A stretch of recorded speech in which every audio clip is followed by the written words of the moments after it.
السلام عليكم. الى ما عرفتي ما توجدي العشاء ولا السحور اجي نوجدو طاجين سهل بنين وسريع. في طاجين غادي نديرو 4 كاس ديال زيت الزيتون، غادي نضيف معاه 3 الفصوصه ديال الثومه وبصيله صغيره اللي حكيناها في الحكاكه الرقيقه. غادي نضيف معاهم 3 ديال المطيشات اللي حكيناهم حتى هما في الحكاكه الرقيقه، شويه ديال القزبور، ونضيفوا ليهم شويه ديال الكفته.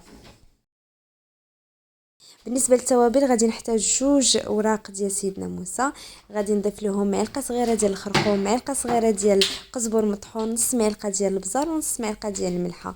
غادي نخلط هاد المكونات مزيان مع بعضياتهم حتى يتجانسوا. غادي نسد على الطاجين ديالي وغادي نخليه يتشحر مده ديال 10 ديال الدقائق.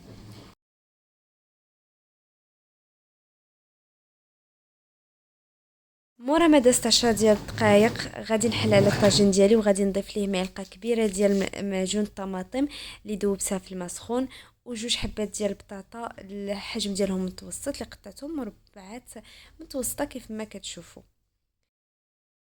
غادي نخلط البطاطا ديالي ومطيشه مع الكفته اللي شحرنا من قبل، وغادي نضيف ليهم شويه ديال الزيتون،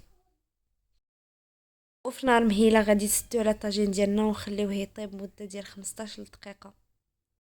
مورا ما دازت 15 دقيقه غادي نضيف ليه البيض. انا ضفت فقط 3 البيضات، تقدروا تضيفوا اكثر، كيبقى اختيار شخصي.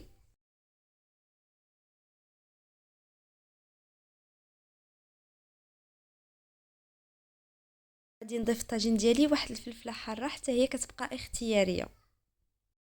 غنسد على الطاجين مده ديال 2 دقائق.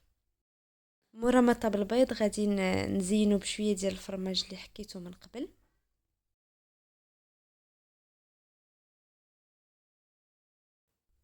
ونعاود نسد على الطاجين ديالي واحد المده ديال 2 دقائق بلا ما يذوب الفرماج اللي درناه من الفوق. متاكده الا جربتوا هذا الطاجين غيولي من الطواجن المعتمدين عندكم، حيت ساهل خفيف وبالزربه كتصايبوه ما كتكملش 30 دقيقه حتى كيكون واجد. للتزيين انا زينته بشويه ديال القزبر وشويه ديال البزار. التزيين كيبقى اختياري كل واحد وكيفاش يبغي يزين الطاجين ديالو، وهكا كيكون الطاجين ديالنا وجد. الى عجبكم الفيديو ما تنساوش تخليو لايك، كومونتير زوين، تشاركوا مع الناس اللي كتبغيو، وبالصحه والراحه.